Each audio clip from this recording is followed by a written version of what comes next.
Welcome to Simplified UPSC by PPP, where we listen, learn, and grow together. Detailed notes in English and Hindi, plus practice questions for prelims and mains, only on our Telegram channel. Link in description. Want early access to all videos of this series? Join our paid Telegram group for just 499 rupees. One-time payment, lifetime access. WhatsApp now to join us. आज से 1000 साल पहले किसी मध्ययुगीन शहर के बाजार की कल्पना करते हैं। हवा में मसालों की महक, अलग अलग भाषाओं का शोर और दुकानों पर सजे रेशम और जरी के कपड़े। ये सिर्फ एक बाजार नहीं है, ये उस दौर की पूरी अर्थव्यवस्था की कहानी कहता है। कैसे शहर बसे, कैसे व्यापारी हजारों मील दूर से सामान लेकर आए और कैसे कारीगरों के हुनर ने भारत को दुनिया के नक्शे पर ला खड़ा किया। बिल्कुल। आज हम इसी कहानी की परतों को खोलेंगे। हमारे सामने है एनसीईआरटी की 7वीं कक्षा के इतिहास की किताब का 6ठा अध्याय, नगर, व्यापारी और शिल्पीजन। लेकिन हम इसे सिर्फ पढ़ेंगे नहीं, हम इसे यूपीएससी परीक्षा के नजरिए से समझने की कोशिश करेंगे। हमारा मिशन साफ है, इस अध्याय के तथ्यों को विश्लेषण में बदलना और देखना कि पिछले वर्षों के प्रश्नों मतलब पीवाईक्यूज से ये कैसे जुड़ता है। बिल्कुल। और ये नजरिया इसलिए जरूरी है क्योंकि यूपीएससी ये नहीं पूछता कि तंजावुर किसकी राजधानी थी। हाँ, वे पूछता है कि मंदिरों ने शहरीकरण को कैसे बढ़ावा दिया या फिर भारतीय व्यापारिक नेटवर्क यूरोपीय कंपनियों के आने से कैसे बदला। सही बात है। तो ये अध्याय हमें मध्यकालीन भारत की सामाजिक और आर्थिक मशीनरी को समझने का एक शानदार ढांचा देता है। ये कहानी है कि पैसा और सत्ता कैसे शहरों को बनाते और बिगाड़ते थे। तो चलिए इसी ढांचे को समझना शुरू करते हैं। पहला सवाल, मध्यकाल में एक शहर होता कैसा था? क्या सारे शहर एक जैसे थे? नहीं, बिल्कुल नहीं। किताब में जिक्र है कि शहर कई तरह के थे और हर शहर का अपना एक अलग किरदार था। तो शुरुआत करते हैं प्रशासनिक केंद्रों से, यानी वो शहर जो सत्ता के केंद्र थे। और इसका सबसे बड़ा उदाहरण है चोल साम्राज्य की राजधानी तंजावुर। तंजावुर अपने आप में केस स्टडी है। कावेरी नदी के किनारे बसा एक बहुत ही शानदार शहर। यहाँ भव्य राजराजेश्वर मंदिर था जिसे राजा राजराज चोल ने बनवाया था। और दिलचस्प बात यह है कि इसके वास्तुकार कुंजरम मल्लन राजराज पेरुंथच्चम का नाम मंदिर के दीवार पर उकेरा गया है। अच्छा, वास्तुकार का नाम दीवार पर लिखना, ये वाकई में एक बड़ी बात है। बहुत बड़ी बात है। ये उस दौर में कारीगरों को दिए जाने वाले सम्मान को दिखाता है। शहर सिर्फ एक राजधानी नहीं था, यहाँ सेना के लिए छावनियां थी और बाजारों में अनाज से लेकर गहनों तक सब कुछ मिलता था। ये एक पूरी तरह से नियोजित जिंदा शहर था। ये दिखाता है कि हुनर की कितनी कद्र थी। लेकिन तंजावुर जैसे प्रशासनिक शहरों के अलावा किताब मंदिर, नगरों और तीर्थ केंद्रों पर भी बहुत जोर देती है। ऐसा लगता है कि मंदिर सिर्फ पूजा की जगह नहीं थे, वो पूजा की जगह से कहीं ज्यादा थे। हम कह सकते हैं कि मध्यकाल में मंदिर एक तरह के इकोनॉमिक इंजन्स थे। Economic engines? जी। मंदिरों को राजाओं और अमीर लोगों से जमीन और पैसा दान में मिलता था। इस दौलत से एक पूरी अर्थव्यवस्था चलती थी। अच्छा। पुजारी, माला बनाने वाले, बावर्ची, संगीतकार, नर्तक, सफाई कर्मचारी, हजारों लोगों का गुजारा मंदिर पर निर्भर था। धीरे धीरे इन मंदिरों के आसपास बाजार बसने लगे, कारीगर रहने लगे और इस तरह एक तीर्थ स्थान एक पूरे शहर में बदल गया। तो क्या हम ये कह सकते हैं कि मध्यकाल में धर्म और अर्थव्यवस्था एक दूसरे से पूरी तरह जुड़े हुए थे? मतलब मंदिर एक तरह के स्पेशल इकोनॉमिक जोन्स थे जो अपने आसपास विकास को खींच रहे थे? ये कहने का एक बहुत अच्छा तरीका है।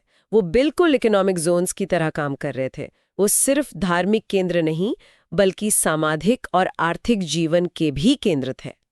इसी प्रक्रिया से वृंदावन जो उत्तर प्रदेश में है और तिरुवन्नामलई तमिलनाडु में ऐसे शहर विकसित हुए। और यही वो प्रक्रिया है जिस पर यूपीएससी सवाल पूछता है कि शहरीकरण के पीछे की वजह क्या थी। सही है, ये तो हुए बड़े शहर, लेकिन भारत तो हमेशा से गांवों का देश रहा है। किताब में छोटे नगरों का भी जिक्र है जो शायद बड़े गांवों से ही विकसित हुए होंगे। इनमें मंडी पिका और हट जैसी चीजों का जिक्र है। ये क्या था? हाँ, ये शहरीकरण का दूसरा पहलू है जो जमीनी स्तर पर हो रहा था। 8वीं सदी से ही कई बड़े गांवों में बाजार लगने लगे। अच्छा। मंडी पिका, जिसे हम आज मंडी कहते हैं, वो जगह थी जहां आसपास के गांव वाले अपनी उपज बेचने आते थे। ओके। और हाट यानी हाट, जहां छोटी छोटी दुकानें लगती थीं।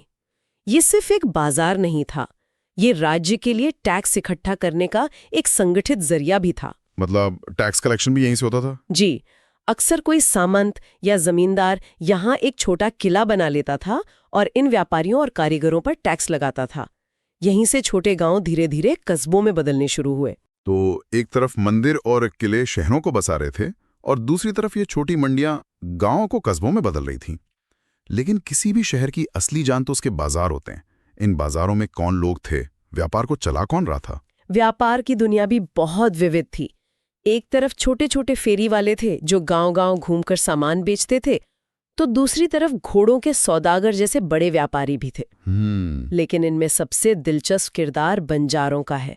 ये व्यापारी खाना बदोश थे। बंजारे? हाँ, उनका कारवां टांडा कहलाता था, जिसमें हजारों बैल होते थे और वे एक साथ लंबा सफर करते थे। बंजारे मतलब ये सिर्फ कुछ सामान नहीं बेच रहे थे, ये तो उस दौर की पूरी लॉजिस्टिक्स एंड सप्लाई चेन थे। बिल्कुल, आप सही समझे।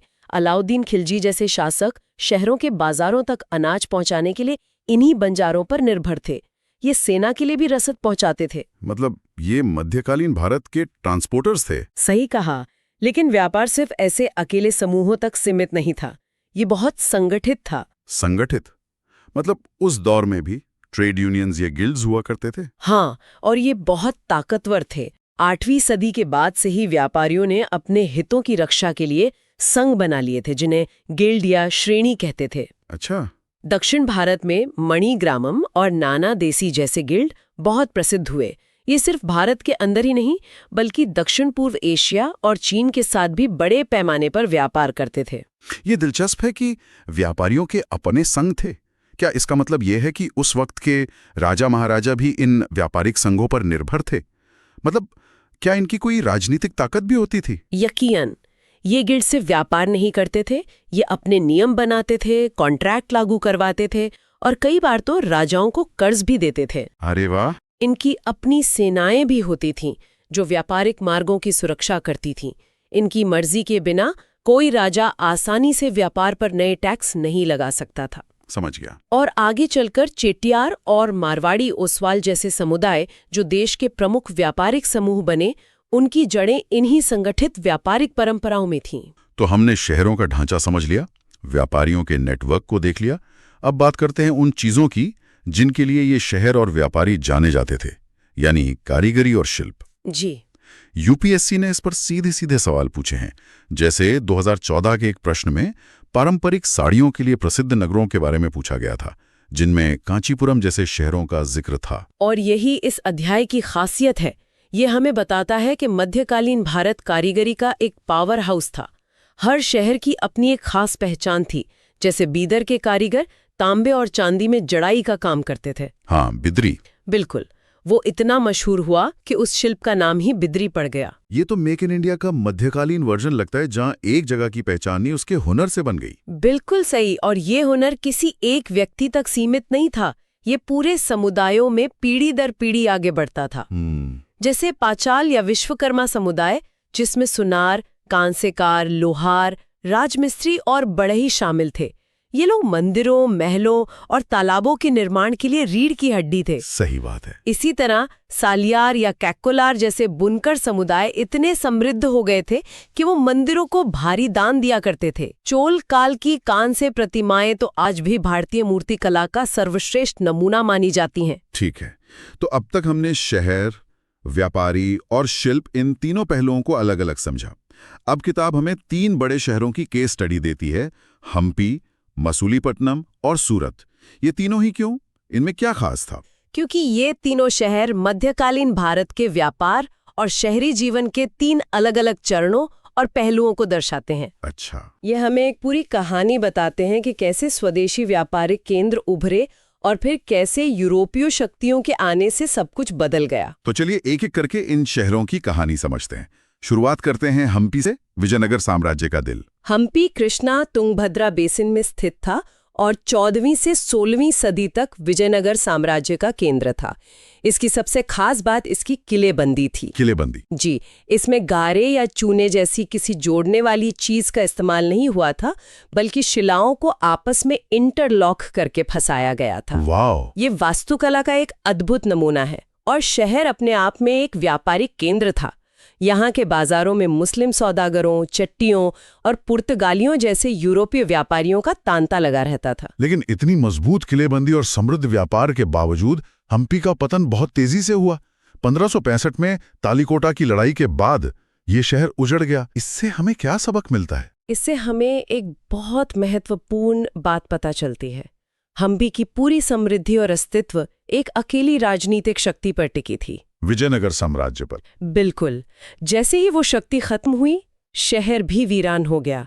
ये दिखाता है कि जो शहर पूरी तरह से शाही संरक्षण पर निर्भर होते हैं, वे कितने नाजुक हो सकते हैं। ये एक बहुत बड़ा सबक है। अब चलते हैं दूसरे शहर की ओर, सूरत, जिसे किताब में पश्चिम का प्रवेश द्वार कहा गया है। बिल्कुल। मुगल काल में, खासकर 17वीं सदी में, सूरत पश्चिमी व्यापार का सबसे बड़ा केंद्र था। अब कल्पना कीजिए, सूरत के बंदरगाह पर दुनिया भर के जहाज लगे हैं। मसालों की खुशबू, अलग अलग भाषाओं का शोर, ये एक ग्लोबल शहर था। इसे मक्का का प्रस्थान द्वार भी कहते थे, क्योंकि बहुत से हज यात्री यहीं से जहाज पकड़ते थे। सूरत की एक और खास बात थी उसकी वित्तीय व्यवस्था। यहाँ की हुंडियों का जिक्र है, जो आज के बैंक ड्राफ्ट की तरह थी। हाँ, ये सूरत की आर्थिक ताकत का सबसे बड़ा सबूत था।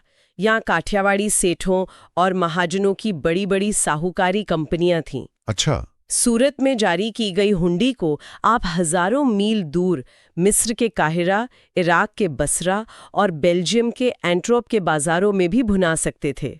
मतलब एक पूरा इंटरनेशनल नेटवर्क था। जी, ये उस दौर के भरोसे और एक विकसित वित्तीय नेटवर्क को दिखाता है। लेकिन हम्पी की तरह सूरत का सुनहरा दौर भी हमेशा नहीं रहा। इसका पतन क्यों हुआ? मुगल साम्राज्य तो उस वक्त भी मजबूत था। इसके कई कारण थे।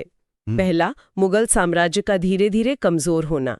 दूसरा, समुद्री मार्गों पर पुर्तगालियों का बढ़ता नियंत्रण। लेकिन सबसे बड़ा कारण था अंग्रेजी ईस्ट इंडिया कंपनी से मिली प्रतिस्पर्धा।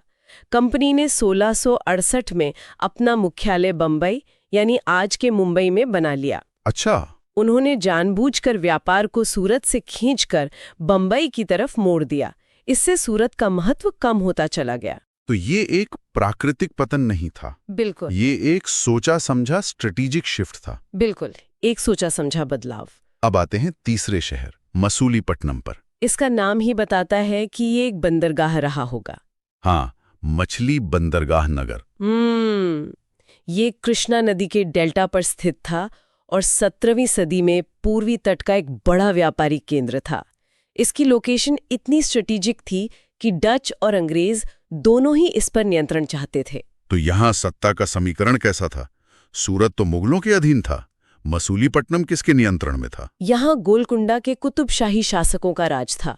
उन्होंने एक बहुत चालाक नीति अपनाई। क्या नीति थी? उन्होंने कपड़ों, मसालों जैसी चीजों की बिक्री पर शाही एकाधिकार, मतलब रॉयल मोनोपोली लागू कर दिया, ताकि व्यापार पूरी तरह से ईस्ट इंडिया कंपनियों के हाथ में ना चला जाए। अच्छा, मतलब ये भारतीय शासकों और यूरोपीय कंपनियों के बीच एक तरह की आर्थिक शतरंज की बिसात थी। सही समझे। लेकिन ये शतरंज की बाजी भी ज्यादा दिन नहीं चली। इसका अंत कैसे हुआ? इसका अंत तब हुआ जब 1686-87 में मुगल बादशाह औरंगजेब ने गोलकुंडा को जीतकर मुगल साम्राज्य में मिला लिया। इस राजनीतिक बदलाव ने यूरोपीय कंपनियों को एक नया मौका दे दिया। उन्होंने कहा, अब हमें यहाँ के स्थानीय शासकों से डील करने की जरूरत नहीं, हम अपने नए केंद्र बनाएंगे। और उन्होंने अपना ध्यान बंबई, कलकत्ता और मद्रास पर केंद्रित कर दिया। जी, और नतीजा, मसूलीपट्टनम के व्यापारी, कारीगर और उसकी पूरी समृद्धि खत्म हो गई। तो इन तीनों शहरों की कहानी को एक साथ देखें तो एक पैटर्न साफ दिखता है। हम्पी का पतन एक भारतीय शक्ति के हारने से हुआ, लेकिन सूरत और मसूलीपट्टनम का पतन एक विदेशी व्यापारिक शक्ति के जानबूझकर लिए गए फैसलों से हुआ। बिल्कुल, और यही इस अध्याय का सबसे महत्वपूर्ण निष्कर्ष है, खासकर यूपीएससी के नजरिए से। मध्यकालीन भारत कोई ठहरा हुआ समाज नहीं था। ये गतिशील शहरों, जटिल व्यापार नेटवर्क और विश्व स्तरीय कारीगरी का एक जीवंत परिदृश्य था। शहर बसे और उजड़े, व्यापार के रास्ते बदले और नई ताकतें उभरी। यूपीएससी इसी बदलाव की प्रक्रिया को समझना चाहता है। राजाओं के नाम याद करने से ज्यादा जरूरी ये समझना है कि एक बुनकर की जिंदगी सूरत से बंबई में व्यापार के शिफ्ट होने से कैसे प्रभावित हुई। तो अगर हम आज की इस पूरी चर्चा का सार निकालें तो एक यूपीएससी एस्पिरेंट के लिए मुख्य टेकअवेज क्या होंगे? पहला, शहरीकरण के अलग-अलग मॉडल को समझें, प्रशासनिक, धार्मिक और व्यापारिक। दूसरा, व्यापारियों की भूमिका को सिर्फ खरीदने बेचने तक सीमित ना देखें, बल्कि उनके संगठनात्मक ढांचे यानी गिल्ड और राजनीतिक प्रभाव को भी समझें। और तीसरा और सबसे महत्वपूर्ण, भारतीय व्यापार का यूरोपीय कंपनियों के साथ जो रिश्ता था उसे समझें। ये सिर्फ प्रतिस्पर्धा नहीं थी, ये एक ऐसा बदलाव था जिसमें धीरे धीरे नियंत्रण भारतीय व्यापारियों के हाथ से निकलकर यूरोपीय कंपनियों के हाथ में जा रहा था। सही बात है। और यहीं पर मैं एक अंतिम विचार छोड़ना चाहूंगी। स्रोत हमें बताते हैं कि कैसे सूरत और मसूली पटरम जैसे सदियों पुराने समृद्ध भारतीय शहरों का पतन हुआ। जब यूरोपीय कंपनियों ने अपने मुख्यालय बंबई, कलकत्ता और मद्रास जैसे नए शहरों में स्थानांतरित कर दिए, ये सिर्फ कुछ शहरों का उदय और पतन नहीं था। तो ये क्या था? यह एक विचारणीय प्रश्न उठाता है। एक विदेशी व्यापारिक शक्ति द्वारा शहरी केंद्रों में किया गया यह सोचा समझा बदलाव कैसे उस नई आर्थिक और राजनीतिक व्यवस्था की नींव रख रहा था जो अंततः औपनिवेशिक शासन की ओर ले गई। मतलब ये सिर्फ व्यापार के केंद्र बदलना नहीं था, ये उपमहाद्वीप की अर्थव्यवस्था की धमनियों को अपने नियंत्रण में लेने की शुरुआत थी। Thanks for watching. Follow us on Telegram and Instagram. Don't forget to like, share, and subscribe.